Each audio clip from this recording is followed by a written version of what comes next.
Welcome, everyone. Today, we gather to dive deep into the enigma that is Martin Parr's work. From The Last Resort to Autoportrait, he has both challenged and redefined the landscape of documentary photography. The Last Resort speaks volumes, yet let's not forget that true emotion, the essence of life itself, hides in the shade. Color? A mere distraction. Henri, I must disagree. Parr's transition to color, especially in the context of The Last Resort, wasn't a distraction but a revelation. It mirrors life's vibrancy, don't you think? Color or not, it's the surrealism in Parr's everyday scenes that captivates. His work, like mine, challenges perceptions, demanding we see the world anew. Both of you touch on something crucial. His daring choice of saturation amplifies the surreal, yes, but it disturbs as much as it captivates. A double-edged sword. And what of the ethics in this? Parr, like me with the Americans, pushes boundaries. But where does observation end and intrusion begin? Therein lies the crux of Parr's work. Does this perceived intrusion into private lives serve a greater purpose? Is the social commentary justified? Intrusion, observation, call it what you will. If the essence is captured, the means matter little. But Henri, doesn't the methodology inform the essence? Without context, what are we but voyeurs? True art always flirts with voyeurism. Yet, is it not our duty to hold up a mirror to society, regardless of the discomfort it may cause? Precisely, man. Art discomforts, disturbs, and ultimately enlightens. Parr's work, especially visible in Common Sense, embodies this fully. Enlightenment, disruption, it's all part of the same fabric. Parr's method, much like our own, is not to please but to provoke thought, to illuminate shadows. And that's what we shall explore today. How Martin Parr's legacy of provocation, color, and candidness has imprinted itself upon the consciousness of documentary photography. Let's delve into the evolution of this genre and Parr's indelible mark upon it.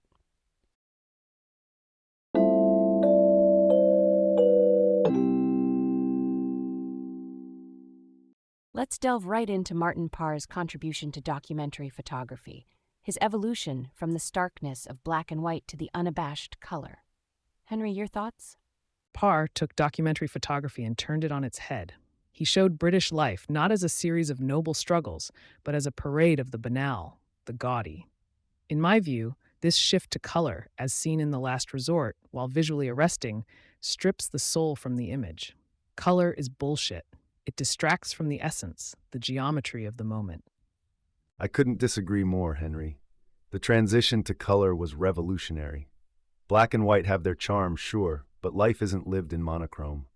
Parr's vibrant hues in The Last Resort capture the very essence of the British seaside experience, warts and all. It's truthful, and that's what documentary photography is about. But where's the discipline, Garry? The choice of monochrome forces you to focus on the subject, the composition. Color? It's like a child let loose in a sweet shop. But Henri, think about the emotional impact of color. Take Parr's Autoportrait series. The exaggerated, almost grotesque saturation tells a story beyond the simple composition of the shot. Color is a language, and Parr speaks it fluently. Man has a point. Look at fashion photography. Color not only defines form, but also mood, desire, impulse. Parr, in his own way, uses color to provoke, to highlight the absurdity of our daily theater. It's daring and unapologetic. You're all missing the point. Whether black and white or color, Parr's work is a critique. The Cost of Living series, for instance, isn't about the color. It's about the absurdity of bourgeois life, the consumer culture that defines British identity. The medium is secondary to the message. Robert brings us back to the core of documentary photography, social commentary. Parr's work in any color pushes the boundaries of this genre, asking us to look closer at the everyday, to find the extraordinary in the ordinary. His technique is but a tool to amplify his voice, his critique. Fine, the message is paramount. But we can't overlook how Parr's use of color, especially in Common Sense, creates a visceral reaction that black and white simply can't. It's immediate, it's in your face, and it's universal. Universal? It's anything but. The garishness of color limits interpretation. The subtlety of monochrome invites the viewer into the photograph, allowing for a personal dialogue. Color yells when a whisper can say so much more. It seems clear that Parr's evolution in documentary photography, his embrace of color, continues to stir debate on its merits and its impact. Whether one prefers the whisper of black and white or the shout of color, Parr's work undeniably forces us to see the world anew, to question and to engage.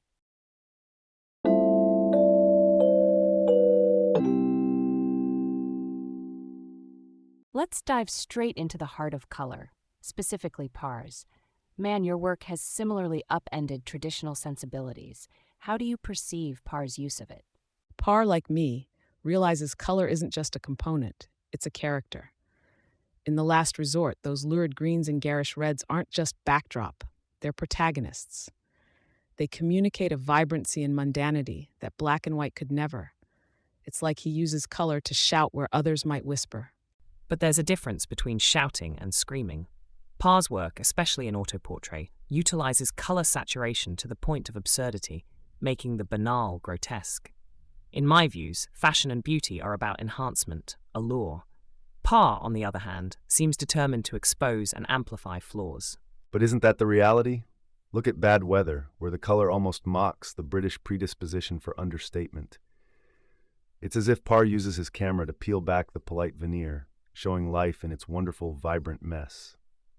That's the power of color.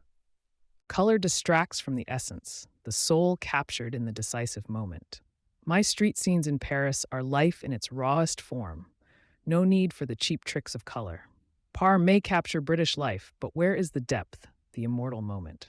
Henri, I couldn't disagree more. What you call a trick, I call evolution. Our perceptions are not monochrome. Parr's Small World is a prime example, translating global commonalities and absurdities in full spectrum. It transcends the moment. It catalogs the era. Both of you hold valid arguments, but overlook the ethical dimension. Color in Parr's work isn't just aesthetic, it's a critical tool.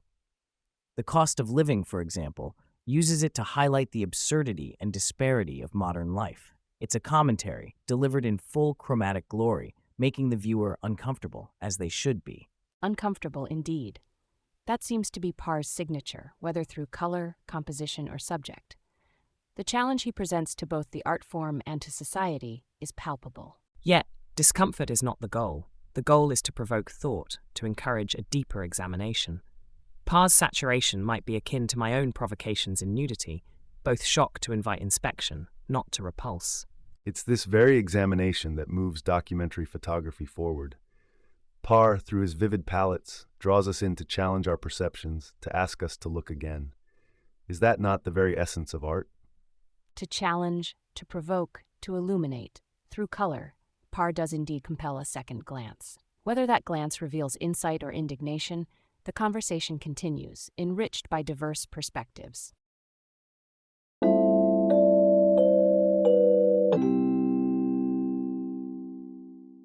Let's delve into a contentious issue, the intrusion of privacy versus social commentary in modern photography. Martin Parr's work often straddles this fine line. Thoughts? In The Americans, I sought to reveal truths, to uncover the masks society wears. Parr does something similar, yet at times his unblushing approach to capturing private moments can feel like a violation. Where do we draw the line? The eternal debate. In my days, the geometry of the moment, the decisive moment, was the Holy Grail. Today, it seems, some think the Holy Grail is in others' private moments. Color, candid shots, it's all so invasive. It distracts from the purity of the moment's essence. Is there not value, though, in capturing reality as it is? Can Parr's vibrant use of color not be seen as a means to amplify the surrealism of everyday life, much like Helmut's work? Indeed, I dare say that color, when used audaciously, transforms the mundane into something profound. This audacity in both Parr's and my work shatters the veneer of normalcy. We're not merely photographers, we're voyeurs into the soul of society. Transforming the mundane, but at what cost? Parr's technique may intrude, but so does all photography to some degree. It's an intrusion that reveals a greater truth, a mirror to the observer. My experimental work has always erred on the side of provocation, too. Why capture something if not to provoke thought or feeling? That's all well and good, but let's not skirt around the fact that Parr captures the grotesque, the overly candid. It's his style. The Last Resort is a carnival of the human condition. But this depiction, is it fair to those captured? My street photography was impulsive, sure, but I aim to show life, not criticize or lay bare for mockery. Mockery, yes, that's a risk. But isn't it the role of art to provoke, to challenge? If we tiptoe around, fearful of intrusion, we risk missing the essence of what it means to be human. Parr's work, like mine, might not always be comfortable, but it's necessary. Necessary, perhaps, but there's a fine line between revealing and exploiting. I fear too many today lean towards exploitation in the guise of art. This tension between intrusion and observation, it's clear there's no simple resolution. Parr's work continues to ignite debate, as does ours. Perhaps that's the mark of true art, its capacity to unsettle, to question, to provoke. Let's carry this fervor into our next segment on Parr's treatment of the mundane.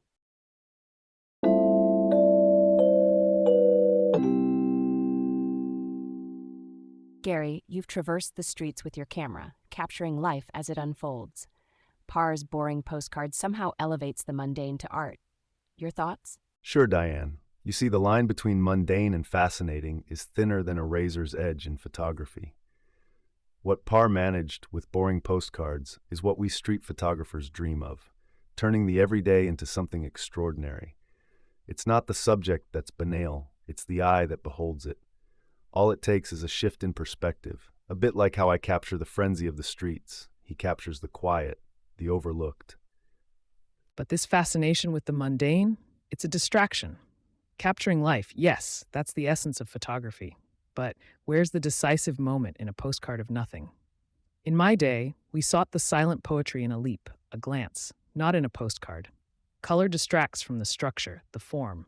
I told Martin this to his face. It's bullshit. Henri, my friend, you're missing the point, delightfully so. The world isn't merely black and white. It's a burst of color, emotion, and chaos. Parr's work, his use of color, even in the mundane, invites us to see the world anew. It's not distraction, it's a redefinition. And as for the mundane, finding the universe in a grain of sand, isn't that what we're all striving for? Chaos and order, that's what we document. But the mundane as art through Parr's lens, it makes you wonder. If everything is significant, perhaps nothing is. My work in The Americans sought the unnoticed, but not the inherently uninteresting. Parr walks a different line, one that blurs the unremarkable with the notable. I believe we're skirting around the real confrontation. The mundane, captured with such lucidity and color as Parr does, becomes a mirror to our absurdities, our banalities. My photography, albeit in a more naked manner, also seeks to peel back this veneer. The difference? I do so inviting controversy, while Parr dresses it in the everyday. So we're circling around the transformative power of the mundane in Parr's work, contrasted against the backdrop of our personal visions. His treatment of the everyday stirs a variety of reactions, from admiration to skepticism. Is there a shared ground, or are we as divided as our methodologies? The shared ground is the camera's lens, Diane. Despite our squabbles, we're united in our quest to document the world. Whether through the grandiose or the banal, it's our interpretations that create the tapestry of human experience. Parr's boring postcards are as much a statement on our society as any of my bustling street scenes. Perhaps there is merit in exploring the ordinary, though I'll stand by my belief in the decisive moment and the poetry of black and white. But let's not confuse documentation with profundity, shall we? Profundity, my friends, lies in the eyes of the beholder, and if Parr has taught us anything, it's that beauty, interest, indeed art, can be found in the most unexpected places. Our debates, they're but a testament to the ever-evolving nature of our craft.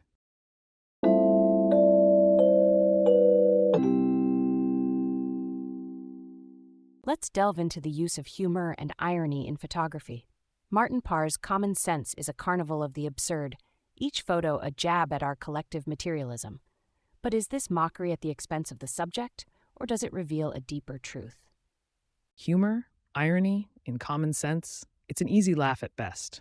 The real world, the suffering, the joy, the fleeting moments of beauty I captured in Decisive Moment, that's where the profound lies. This satire, it's like splashing garish color where it doesn't belong. Oh, come now, Henri.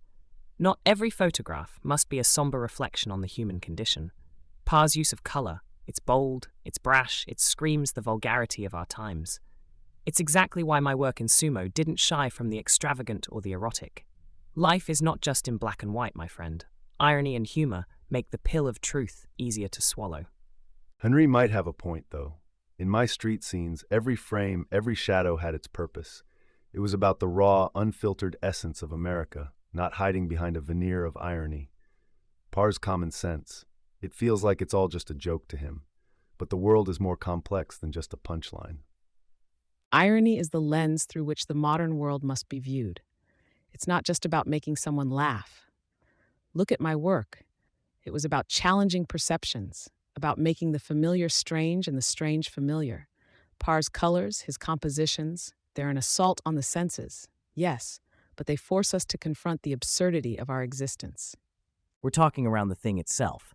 It's not just about humor or irony per se. It's about the effect, the impact. In The Americans, it was about showing a side of America that many didn't want to acknowledge. With Parr, yes, he's ironic, but what's the point if people only laugh and move on? Shouldn't photography provoke, disturb, make us question, not just entertain? Each of you, in your way, captures slices of life, moments in time. Parr's common sense, through its exaggerated colors and mundane decadence, holds a mirror up to society. Whether we laugh or cringe, it forces us to engage, to react. Isn't that the mark of compelling art? Art should elevate, not just reflect. If we only hold up mirrors, we risk becoming nothing more than jesters in the court of reality. But what is reality, Henri, if not a concoction of the absurd and the profound? Parr's jest is a necessary critique, camouflaged in neon brightness and satirical compositions. Perhaps. But where is the line drawn?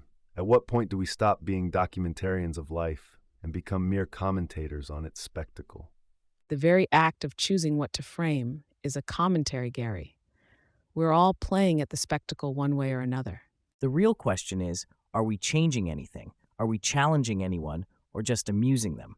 Perhaps both. Perhaps in challenging, we amuse, and in amusing, we find a way to invite reflection.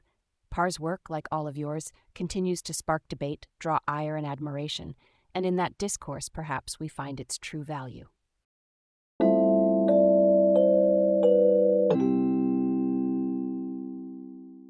Let's dive into the role of national identity and consumerism in Martin Parr's work. Robert, your take? Martin Parr mirrors the absurdity of our societies. Small World isn't just a critique, it's a carnival mirror held up to our consumerist faces. When I captured The Americans, I sought the underbelly, yet Parr, he's serving it on a silver platter, asking us to laugh at the reflection. But let's not forget, all this flashy critique, these colors screaming for attention.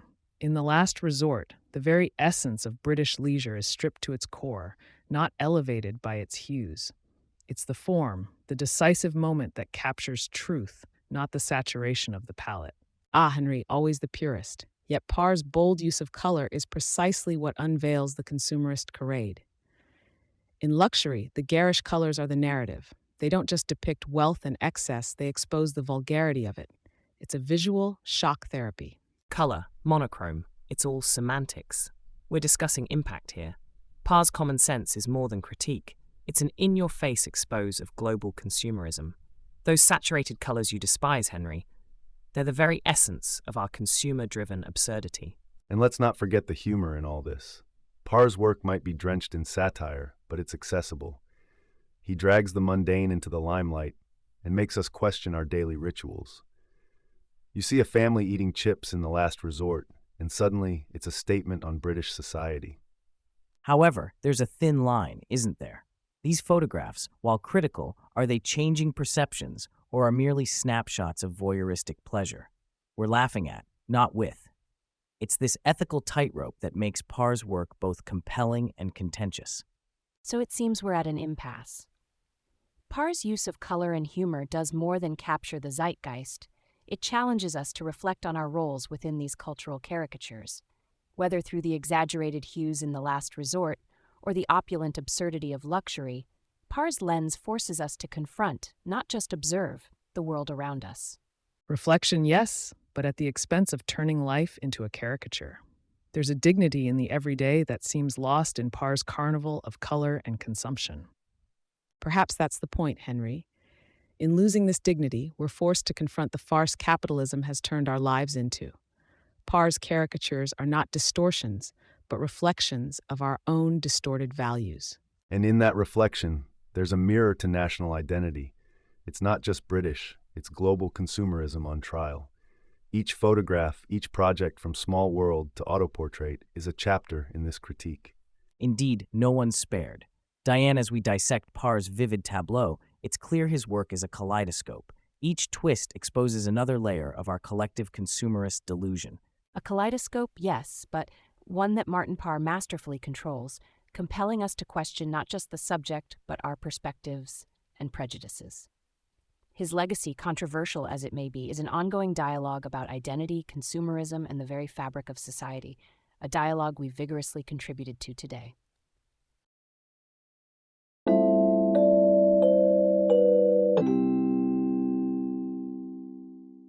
Let's delve into the meat of the matter, the ethics of Parr's approach to portraiture. His unapologetic honesty in capturing his subjects has sparked much debate. Where do we stand on this? In this world painted in grays, Parr chooses to bring forth a palette that screams. Yet here we are, not discussing the veracity of color, but the integrity of capturing the unaware.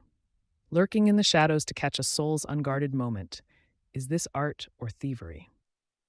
I've always believed in the geometry within the chaos, but never at the expense of dignity.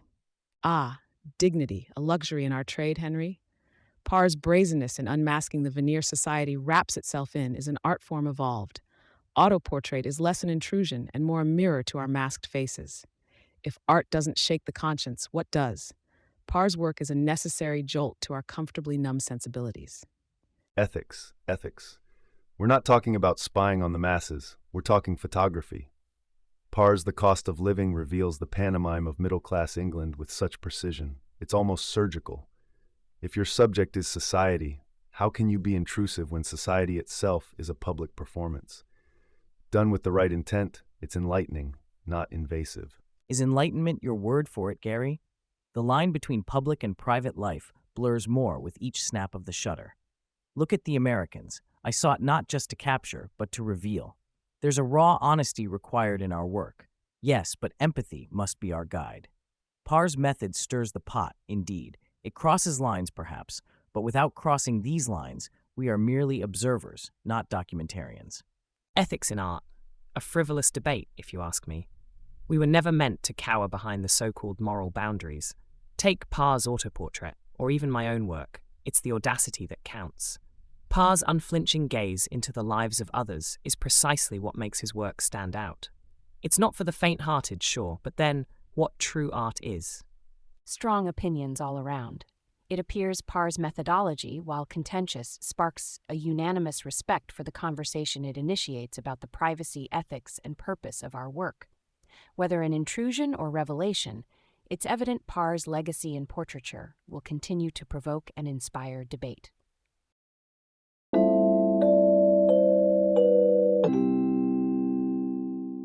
Martin Parr's The Last Resort offers an unvarnished view of British culture, laying bare the leisure and decline of Thatcher's Britain like nothing else. It's brutal honesty that we're not used to. Henri, you contrast cultures often. What's your take? Ah, The Last Resort. It digs into the marrow of British society, doesn't it? But let's not pretend Parr's work isn't without its controversy. It's as if he's holding up a mirror to society, but the reflection's distorted by color. Henri, with all due respect, that's a load of crap. The Last Resort is a pivotal moment in documentary photography precisely because of its color. That transition from black and white not only redefined the genre, but also how we perceive the narrative of the everyday British life. It's raw, it's real, and yes, it's colorful. That's the beauty of it. I must interject. The real question isn't about color or lack thereof. Parr's work transcends such superficial debates. It's about the boldness, the audacity to capture the banality and turn it into something extraordinary. Like my work in fashion photography, Parr takes the mundane and elevates it. His British culture is a runway of the real, the raw. But at what cost? Parr's lens intrudes. It doesn't just observe, it's almost exploitative. My work in The Americans sought to depict life as it was, unvarnished, sure, but without the voyeuristic flavor. There's a fine line there. You're missing the point, Robert. It's not intrusion, it's documentation. Parr's work, especially in The Last Resort, serves as a vital historical document. It portrays the erosion of the British seaside holiday with such vivid color and detail, turning the camera into an instrument of social commentary. It seems Parr's method and choice of subject matter strikes a chord, for better or worse. His portrayal of British culture challenges both the viewer and the photograph's subject to confront their reality. Whether through color, composition, or subject, Parr's work is undeniably impactful. Let's remember, each photograph captures a moment, but the interpretation of that moment can vary as wildly as our opinions here today.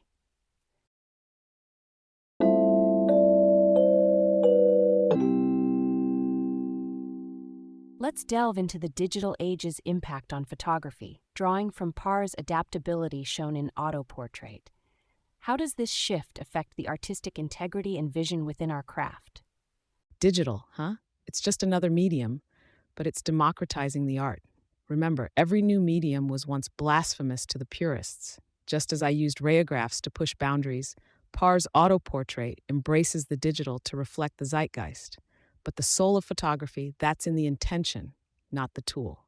But this digital revolution, it's burying us in mediocrity. Everyone with a phone fancies themselves a photographer. My decisive moments require anticipation, understanding, and the ability to capture the essence of a fleeting instant. A flood of images does not equate to an influx of talent. Henry, you're sounding like a broken record. Remember, innovation often comes from the most unexpected changes. Parr's exploration into digital realms doesn't dilute his voice, it amplifies it. We must evolve or become relics. The controversy around color photography echoes this debate. See where color has taken us. Exactly, Helmut. Evolution is inevitable.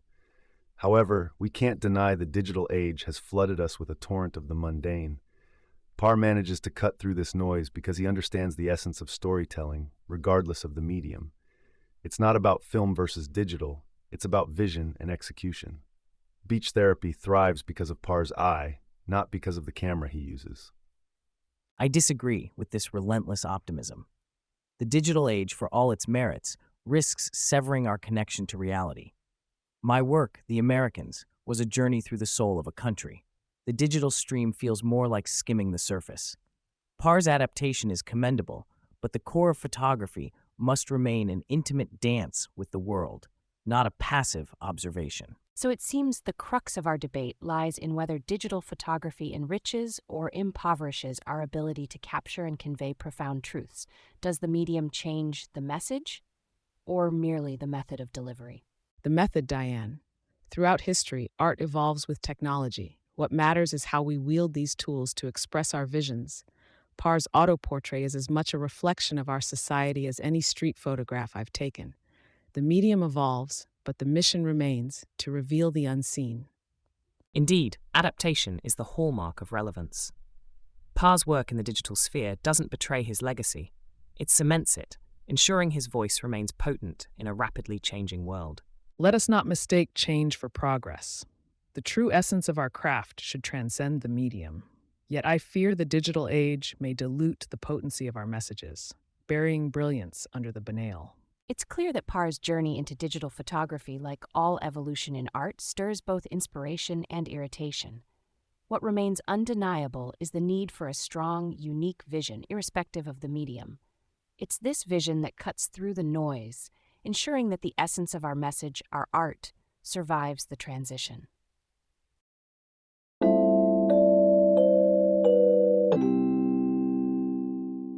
Let's dive into the heart of controversy and innovation, a place where Martin Parr undoubtedly holds court. His legacy is as polarizing as it is influential. Where does he stand in the pantheon of contemporary photography? Innovator, agitator, or something entirely his own? Innovation, agitation, it's all part of the craft. But this obsession with saturating every frame with garish color, to me, it's simply vulgar. The Last Resort may be vivid, but where's the subtlety? The world isn't just a blast of color. It's shades, nuances that tell the true story. Easy, Henri. Color isn't the villain here. It's a tool, like any other. Parr wielded it to cut through the monotony, to shout when whispers went unheard. In The Cost of Living, those colors, they're not just hues. They're voices, narratives, and stark commentaries on modernity.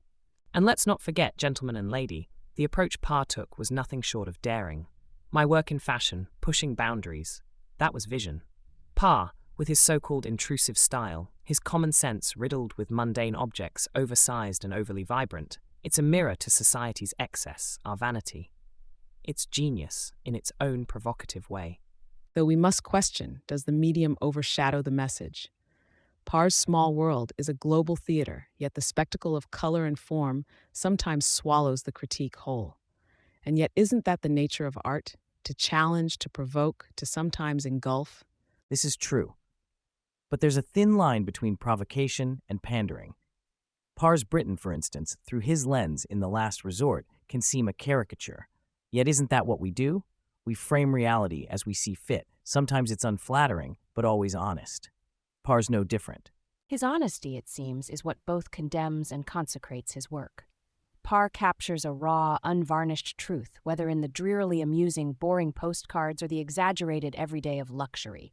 It's a fine line between innovation and controversy. Controversial or not, Parr changed the game. We can debate the aesthetics, the ethics, but not the impact. His relentless pursuit, like mine, was in capturing life, the unposed, the unrehearsed. He just painted it with a different brush. The audacity to redefine a genre, to hold a mirror to the absurdities of our existence, it's what marks true innovation. Parr's work, it forces a confrontation, a dialogue. Perhaps that's where his true legacy lies, not in the controversy, but in the conversations he ignites. Conversations, yes, but at what cost? When the color drowns the subject, the art loses its essence. Parr may have ignited dialogue, but the fire risks consuming the very subjects it seeks to illuminate. Indeed, whether through a lens bright with color or stark in monochrome, the essential task of our work remains: to observe, to question, to document. Parr's legacy, festooned with both innovation and controversy, undeniably compels us to engage with the world in all its vivid complexity.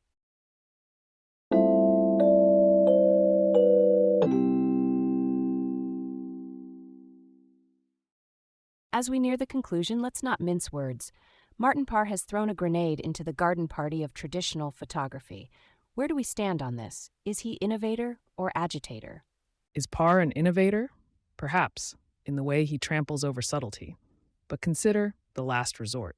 There's an underlying empathy, a sort of brutal poetry in the garish. He's capturing a society in decline through his lens with hypersaturated disdain. Come off it, Henry.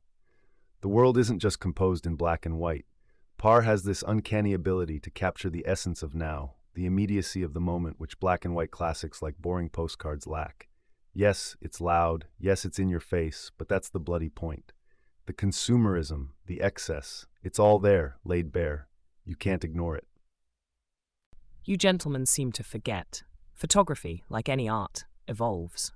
Parr's common sense had more impact than 100 polite black and white landscapes. His portrayal of consumerism wasn't just showing, it was critiquing, making you feel the vulgarity of excess. To say color is bullshit is to deny the reality that surrounds us. Parr mastered the language of the contemporary, and that language is in Technicolor. But where's the line? In The Americans, I sought to document, not ridicule. Parr's luxury almost borders on contempt for its subjects. Art should reveal, not alienate. Sure, he shows us ourselves, but through a lens that sometimes distorts. His work is less a mirror, more a carnival funhouse. Such a dreary view, Robert. Parr, like myself, explores the boundaries. Look at Autoportrait. Is it not a journey into the global village's vanity mirror? Provocative, yes, but profoundly insightful. It's the audacity to reflect the absurd, to make the observer a part of the narrative. Innovation isn't just about technique or color. It's about changing the conversation. Parr does exactly that. So we circle back to the core, Parr's capacity to polarize, to invoke a reaction, be it admiration or disdain. He's not merely a photographer. He's a cultural commentator, wearing the mask of a tourist in his own society, snapping away with an eye that misses nothing. Whether we see that as innovation or controversy, it's undeniable that he's carved his mark into the landscape of contemporary photography. Love him or loathe him, Martin Parr reflects us back at ourselves, warts and all.